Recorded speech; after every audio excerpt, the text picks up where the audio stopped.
درود پاک کب کب کہاں کہاں اور کیسے کیسے کام آتا ہے۔ ایک بہت ہی خوبصورت واقعہ، بڑا ایمان افروز واقعہ ہے جو میں آپ کے سامنے پیش کرتا ہوں۔ ایک دوست نے اپنے ایک دوسرے دوست کو قرض دیا، اور جب اس نے قرض دیا تو وہ قرض ایک بڑی اماؤنٹ تھی، 3000 دینار۔ وہ ٹائم آ گیا جب اس ٹائم وہ قرض لینے کے لیے اپنے دوست کے پاس گیا کہ بھائی مجھے میرے پیسے واپس دو، تو اس نے کہا کہ پیسے تو نہیں میرے پاس، میں کولیپس ہو گیا ہوں، بزنس اب میرا ختم ہو گیا ہے، میں تمہاری رقم نہیں دے سکتا۔ اس نے ایک اور ٹائم دے دیا اسے کہ ٹھیک ہے اب اتنے دنوں کے بعد میں دے دوں گا۔ وہ ٹائم بھی گزر گیا، اور جب وہ ٹائم بھی گزر گیا تو اس کے بعد اس دوست نے کہا کہ اب تو پیسے دے دو بھائی، میرا ٹائم پورا ہو گیا ہے۔ پھر نہ دے سکا ٹائم۔ آخر کار معاملہ جو ہے وہ کورٹ میں چلا گیا، قاضی کے پاس چلا گیا۔ اب قاضی نے جس کو پیسے دینے تھے اس کو بلایا اور کہا کہ بھائی آپ کو اس کے پیسے دینے ہیں؟ کہتا ہے ہاں پیسے تو دینے ہیں۔ تو کہا پھر دیتے کیوں نہیں ہو؟ کہا پیسے ہیں ہی نہیں، کاروبار ہی ختم ہو گیا ہے، قرضہ تو لیا تھا، اب میرے پاس بچا ہی کچھ نہیں ہے۔ تو کہا اچھا اب یہ بتاؤ کہ کب دو گے، کیسے دو گے؟ اس نے کہا بس میرے پاس پیسے ہی نہیں ہے۔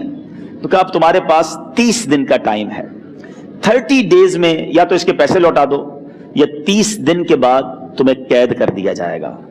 یہ شخص اب گھر آیا، پیسے تو تھے نہیں، مگر شاید علماء نے لکھا کتابوں میں، یہ واقعہ کئی بڑی بڑی کتابوں میں لکھا اور درود پاک کے فضائل کی بڑی بڑی کتابوں میں لکھا، اور اس شخص نے سوچا کہ اس نے ایک حدیث پاک پڑھی بھی تھی کہ جس میں نبی پاک علیہ الصلوۃ والسلام نے فرمایا ہے، جس کا مضمون ہے کہ جو شخص پریشان ہو، مصیبت زدہ ہو، اسے چاہیے کہ مجھ پر کثرت سے درود پاک پڑھے، کیونکہ درود پڑھنا مصیبتوں اور پریشانیوں کو لے جاتا ہے۔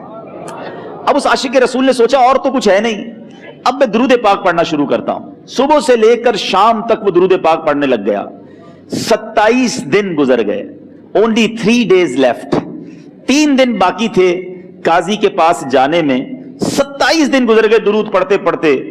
جب 28ویں رات آئی تو آنکھیں تو بند ہوئیں، مگر خواب میں اسے ایک آواز آئی، گھبراؤ نہیں، تمہارا قرضہ ادا کر دیا جائے گا، تمہارا مسئلہ سالو ہو جائے گا۔ صبح اٹھتا ہے، درود پاک پڑھ رہا ہے، مگر کہتا ہے کہ آواز سے تو مسئلہ حل نہیں ہوگا، پیغام کیا ہے اسے سمجھ نہ آیا۔ 28واں دن گزر گیا، 29ویں رات آ گئی، مگر اب آنکھیں بند ہوئیں اور قسمت جاگ اٹھی۔ نبی پاک صاحب لولاک صلی اللہ تعالی علیہ وسلم خواب میں تشریف لائے، اور پیارے آقا صلی اللہ تعالی علیہ وسلم نے فرمایا گھبراؤ نہیں، علی بن عیسیٰ وزیر کے پاس جاؤ، وہ تمہارا قرضہ ادا کر دے گا۔ اب یہ عاشق رسول صبح اٹھا تو ویری فریش، حشاش بشاش کہ اب تو کام ہو گیا، نبی پاک نے خواب میں آ کر بشارت دی ہے۔ مگر پھر ذہن میں سوال آیا کہ علی بن عیسیٰ کے پاس جاؤں گا تو ثبوت کیا ہے، پروف کیا ہوگا؟ میں جا کر اس کو کہوں گا کہ میرا قرضہ دے دو، تو ایسے تو قرضہ نہیں دے دینا۔ اور میں نے اس کو کہا کہ مجھے نبی پاک نے خواب میں کہا ہے، اور اس نے اگر مجھ سے کوئی نشانی مانگی تو میں نشانی کیا دوں گا؟ آخری دن تھا، 29واں دن تھا، وہ بھی درود پڑھتے پڑھتے گزر گیا۔ 30th نائٹ آ گئی، صبح وہ دن ہے جب عدالت میں جانا ہے۔ اب اس رات پھر نبی پاک علیہ الصلوۃ والسلام خواب میں تشریف لائے، اور آقا علیہ الصلوۃ والسلام نے فرمایا کہ علی بن عیسیٰ وزیر کے پاس جاؤ، وہ تمہارا قرض ادا کر دے گا۔ کہ حضور چلا تو جاؤں گا، لیکن اگر وزیر نے مجھ سے کوئی نشانی طلب کی تو میں کیا جواب دوں گا؟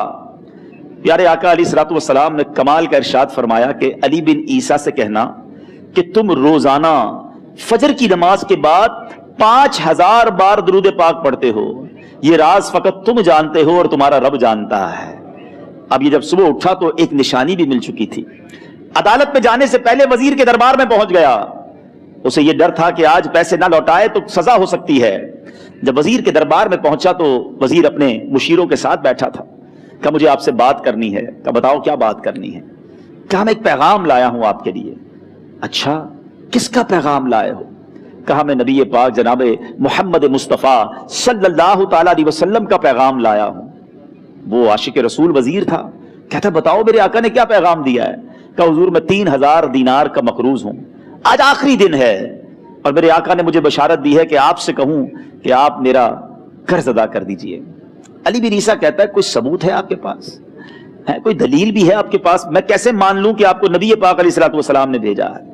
عاشق رسول کہتا ہے خالی ہاتھ نہیں آیا، میرے آقا نے مجھے دلیل بھی عطا فرمائی ہے، مجھے ایک ایویڈنس بھی دیا ہے، اور پروف یہ ہے حضور کہ آپ روزانہ صبح فجر کی نماز کے بعد نبی پاک صلی اللہ تعالی علیہ وسلم کی بارگاہ میں درود و سلام کا نذرانہ پیش کرتے ہیں. جب تک 5000 کا عدد پورا نہیں ہوتا آپ اس وقت تک کسی اور سے بات نہیں کرتے. اور اے وزیر صاحب یہ راز صرف آپ کو پتا ہے اور آپ کا رب جانتا ہے. اللہ اکبر. وہ وزیر تو جس کو کہے نا جھوم اٹھا، ایسا عاشق رسول وزیر تھا جو روزانہ صبح 5000 درود پڑھتا ہو. اس کی تو عید ہو گئی نا. وہ کہتا ہے مرحبا یا رسول اللہ، میرے آقا نے میرے درود قبول کر لیے، اس سے بڑھ کر میرے لیے سعادت کیا ہوگی. اب یہ وزیر اپنی سیٹ سے اٹھتا ہے، اپنے کمرے میں جاتا ہے. تھوڑی دیر بعد واپس آ کر اس عاشق رسول کے ہاتھ میں 3000 دینار رکھ کر کہتا ہے حضور پہلے 3000 دینار تو نبی پاک کا حکم کی میں ادب سے بجا لاتا ہوں، میرے آقا نے جو حکم فرمایا یہ 3000 دینار آپ کو پیش کرتا ہوں. حضور ایک اور 3000 دینار لیجئے. میرے گھر آپ آئے، اتنی اچھی خبر سنائی، آپ نے قدم رنجا فرمایا یہ 3000 اس کا نذرانہ ہے. اور ایسا کیجئے 3000 اور لیجئے، اس سے اپنے بچوں کے لیے کچھ چھوٹا موٹا کام شروع کیجئے اور ایک وعدہ کر کے جائیے آج کے بعد زندگی میں آپ کو جب بھی کوئی کام پڑے میں آپ کا بھائی ہوں، مجھے یہ خدمت کا موقع دیجئے گا.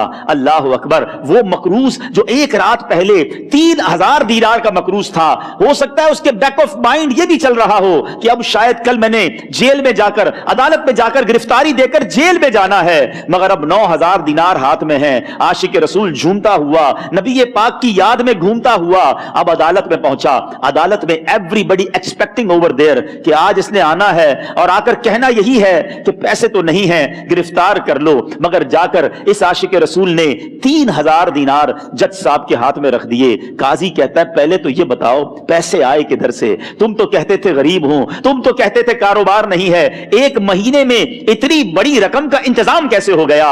سبحان اللہ. اس عاشق رسول نے گویا زبان حال سے یہ کہا ہوگا کہ یہ تو کرم ہے ان کا، ورنہ مجھ میں تو ایسی بات نہیں، اتنا دیا سرکار نے مجھ کو، اتنی میری اوقات نہیں. اس نے وہ پورا واقعہ بھری عدالت میں سنا دیا. اللہ اکبر. میرے پیارے اسلامی بھائیوں ذرا سوچو پہلے زمانے میں کیسے عاشقان رسول ہوا کرتے تھے. وہ جج، وہ قاضی بھی کیسا سرکار علیہ الصلوۃ والسلام کا عاشق تھا.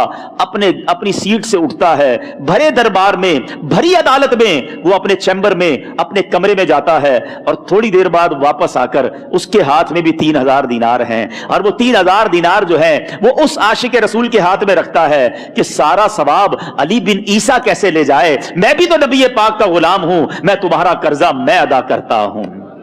اچھا اب ایک اور عجیب سینیریو یہ بن گیا کہ جس نے کیس کیا تھا، جس نے دعویٰ کیا تھا، وہ بھی یہ سارا منظر دیکھ رہا تھا. کہتا ہے جج صاحب ذرا رکیے، میں بھی اپنے آقا کا امتی ہوں اور ایک کام کیجئے قلم کاغذ منگوائیے، اس عاشق رسول کا قرضہ ہی میں معاف کر دیتا ہوں. اچھا اب عاشق رسول نے وہ واپس 3000 دینار جو جج صاحب نے دیے تھے وہ واپس جج صاحب کو دیے کہ حضور یہ پیسے آپ ہی رکھ لیں، قرضہ ہی معاف ہو گیا، اب آپ کے پیسے کا میں نے کیا کرنا ہے؟ جج صاحب کہتے ہیں جو پیسے نبی پاک کے نام پر نکالے ہیں اب مجھے واپس نہیں چاہیے، یہ بھی تم اپنے ساتھ لے جاؤ. اللہ اکبر. میرے میٹھے اسلامی بھائیوں وہ عاشق رسول ایک رات پہلے 3000 دینار کا مقروض ہے، اب 12000 دینار لے کر گھر کو واپس جا رہا ہے. اس ایک واقعے کے اندر جو ہم سب کے لیے درس ہے، جو ہم سب کے لیے پیغام ہے.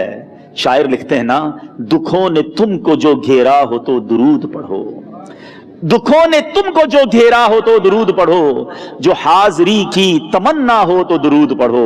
آج ہم بہت ساری پرابلمز میں ہوتے ہیں. یہاں بھی ہو سکتا ہے میرا کوئی بھائی بیمار بیٹھا ہو، کوئی قرضے میں ڈوب گیا ہو، کسی کا کوئی بزنس پرابلم چل رہا ہو، کوئی فیملی ایشو میں ڈسٹرب ہو، آپ کسی بھی پرابلم میں ہیں، خدا کی قسم درود پاک ایسا وظیفہ ہے. لوگ بہت سارے وظائف پوچھتے رہتے ہیں، بہت سارے جناب وظائف کے بارے میں معلومات کرتے رہتے ہیں. سچی بات یہ ہے ہر درد کی دوا ہے صلی علی محمد، ہر درد کی دوا ہے صلی علی محمد، تعویذ ہر بلا ہے صلی علی محمد. تو خدا را اپنی زندگی میں درود پاک کو شامل کر لیجئے اور آپ بلیف کریں جب آپ نے کثرت سے درود پاک پڑھنے شروع کر دیے آپ اپنی آنکھوں سے دیکھیں گے آپ کے پرابلم دور ہو رہے ہیں، آپ کی صحت اچھی ہو رہی ہے، آپ کے قرضے اترنے شروع ہو گئے ہیں، روزگار میں آپ کے برکت ہونا شروع ہو جائے گی، آپ کے چہرے پہ نور آنا شروع ہو جائے گا، آپ کی زبان میں اثر آنا شروع ہو جائے گا.